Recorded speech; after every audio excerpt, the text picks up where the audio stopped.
नमस्कार मित्रांनो, मी विनोद आणि तुम्ही पाहत आहात टेक विनोद मराठी. तर आज आपण बोलणार आहोत 2025 मधल्या अंडर 15,000 बजेट स्मार्टफोनबद्दल. हो दोस्तांनो, तर हे फोन खरंच किमतीत वर्थ आहात का? चालतात का? परफॉर्मन्स कशी देतात? तर सगळ्या खूप सोप्या भाषेत समजून घेऊ आणि 15,000 च्या अंडर जे मोबाईल आहेत, ते तुम्हाला कसे युजफुल येतील, कोणता मोबाईल घेतला पाहिजे, कोणता नाही घेतला पाहिजे 15,000 मध्ये, ते आज आपण सर्व काही मराठीमध्ये आणि त्याची फीचर्स, स्टुडंटने कोणता घेतला पाहिजे, फॅमिलीने कोणता घेतला पाहिजे, मित्रांनी कोणता घेतला पाहिजे, तुम्हाला Instagram, YouTube वगैरे चालवायचं त्यासाठी कोणता मोबाईल घेतला पाहिजे, तुम्ही रील्स काढताय त्यासाठी कोणता घेतला पाहिजे, व्लॉग काढताय त्यासाठी कोणता घेतला पाहिजे. तर या सगळ्या गोष्टी आपण आजच्या या व्हिडिओमध्ये बघणार आहोत. त्यासाठी आपल्या व्हिडिओचा टॉपिक असा तो आहे, की 15,000 मधले बेस्ट स्मार्टफोन 2025. तर आता या प्राईसमध्ये ब्रँड काय देतात? तर ब्रँड देतात 5G स्मार्ट सपोर्ट, 50 ते 108 मेगापिक्सल कॅमेरे, जे की प्रत्येक मोबाईलमध्ये भेटू शकतात तुम्हाला आजच्या युगात. 5,000 ते 6,000 मिली अँपिअर हॉवर बॅटरी देते.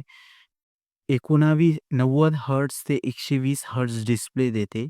डिसेंट गेमिंग परफॉर्मन्स देते.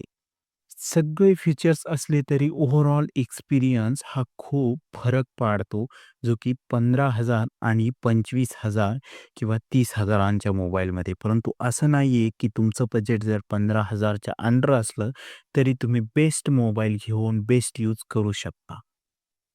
तर बघा मित्रांनो, 15,000 मधला बेस्ट फोन कोणता?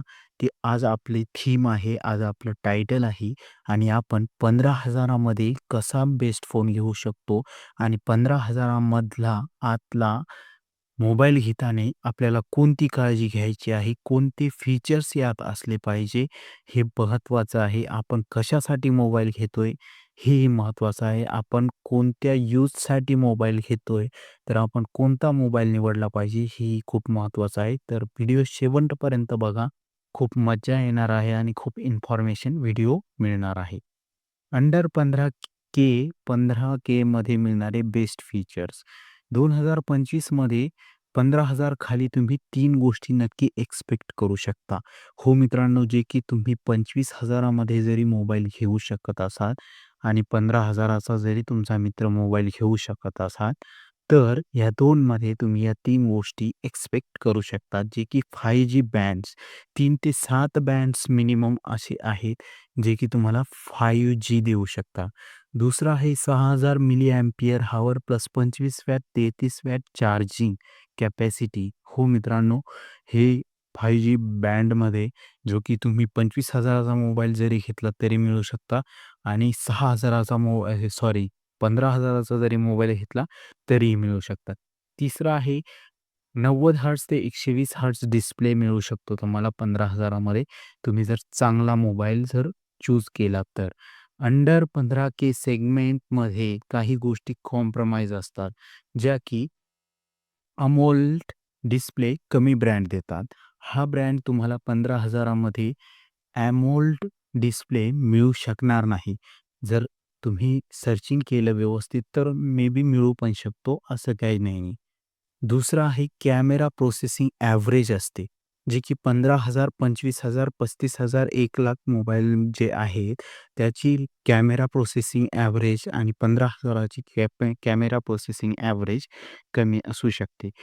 लास्टला मी तुम्हाला सजेस्ट करणार आहे, की तुम्ही कोणता मोबाईल घेतला पाहिजे अंडर 50K किंवा तुम्ही ब्लॉग काढत असाल, Instagram वापरत असाल, तुम्हाला गेमिंगसाठी मोबाईल घ्यायचा असेल, तर कोणता घ्यायचा ते मी तुम्हाला नक्की सांगणार आहे. तिसरं आहे हाय एंड गेमिंग, जसे BGMI अल्ट्रा सेटिंग नसतात, जे की 15,000 मधले मोबाईल असतात. आणि चौथा आहे सॉफ्टवेअर अपडेट्स 1 ते 2 वर्ष मर्यादित. जेव्हा तुम्ही नवीन मोबाईल घेता तेव्हा त्याला सॉफ्टवेअर अपडेट्स कंटिन्युअसली येत असतं. परंतु जेव्हाही तुमचा मोबाईल जुना होतो, त्यावेळेस सॉफ्टवेअर अपडेट्स यायचं बंद होतं. म्हणजे त्याचं जी वेळ मर्यादा असते कंपनीने ठरवून दिलेली, ती कमी होते आणि तुम्हाला सॉफ्टवेअर अपडेट येत नाही. हेच त्याचं मुख्य कारण असतं मित्रांनो. पुढे बघूया खरंच चालतात का? थोडक्यात सांगायचं तर होय. अंडर 15,000 ची फोन 2025 मध्ये एकदम वर्थ आहेत. परंतु डेली टास्कसाठी WhatsApp, Insta, YouTube एकदम स्मूथ चालता. जे की तुम्ही 15,000 चा मोबाईल घेतला तरीही एकदम स्मूथ चालणारे हे डेली टास्कमधले जे की WhatsApp, Instagram, YouTube, Facebook हे चालणार तुमचं. लाईट गेमिंग ठीक आहे. बॅटरी बॅकअप खूप भारी भेटतो 15,000 च्या मोबाईलमध्येही. कॅमेरा ओके टू डिसेंट म्हणजे कॅमेरा खूप हाय लेव्हलचाही नाही आणि खूप लो लेव्हलचाही नाही. बेस्ट परफॉर्मन्स देऊ शकतो. पण जर तुम्हाला top level camera, AMOLED, gaming, graphic हवे असतील, तर बजेट 16K ते 20K पर्यंत वाढवावं लागतं. हो दोस्तांनो, तुम्हाला जर AMOLED जे की मागे मी सांगितलं मागच्या टॉपिकमध्ये की AMOLED डिस्प्ले तुम्हाला भेटत नाहीये 15,000 मध्ये.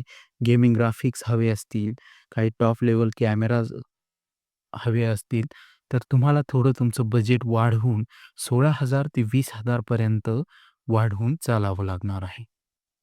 तर कोणता फोन घ्यायचा? कोणता फोन घ्यायचा या अगोदर मी तुम्हाला सजेस्ट करेल, की तुम्ही कोणता फोन घेताहेत हे डिपेंड करतं तुमच्या कामावरती, तुमच्या वर्क प्रोफेशनलवरती, तुमच्या रोजच्या जीवनावरती, की तुम्ही त्या मोबाईलचा यूज कसा करणार आहे. तर मी काही 4 टॉपमध्ये बहुतांशी व्हिडिओ काढण्याचे टॉपिक्स असतात, जे की स्टुडंट जर असाल तुम्ही, तर बॅलन्स फोन घ्या, जो की तुम्हाला तुमच्या खिशाला परवडेल. दुसरं आहे रील्स किंवा पोस्ट असे काम करणार आहेत, तर कॅमेरा फोन घ्या, क्वालिटी फोन घ्या. 15,000 ते 20,000 चं बजेट बनवा आणि एक मोबाईल घ्या. तिसरं आहे गेमिंग, जे की परफॉर्मन्स फोन घ्या, ज्यामध्ये डिस्प्ले चांगला राहील, ज्यामध्ये गेमिंगसाठी स्पेस राहील, ज्यामध्ये क्लॅरिटी राहील.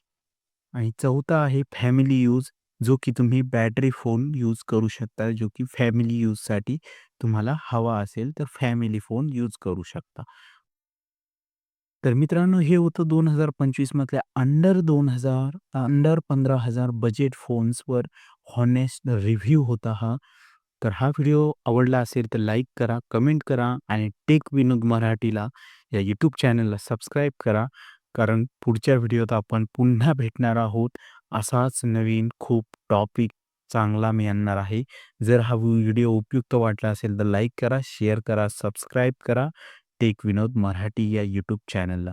तर मित्रांनो, भेटूया पुढच्या व्हिडिओमध्ये याच जोशात आणि याच असल्याच नवीन इंटरेस्टिंग टॉपिकवरती जिथे तुम्ही अडत आहात आणि तुम्हाला या व्यतिरिक्त दुसरे काही व्हिडिओ हवे असतील तर मला कमेंट करून सांगा. आम्ही तुमच्यासाठी नवीन व्हिडिओ घेऊन येईल आणि खूप इन्फॉर्मेशन व्हिडिओ असेल. तर दुसरा व्हिडिओ पाहिजे असेल तर कमेंट करा, चॅनलला सबस्क्राईब करा, लाईक करा आणि शेअर करा तुमच्या मित्रांनाही जो मोबाईल घेऊ इच्छितो परंतु कळत नाहीये कोणता मोबाईल घेऊ. तर चला भेटूया पुढच्या व्हिडिओमध्ये. Best of luck. Thank you. धन्यवाद.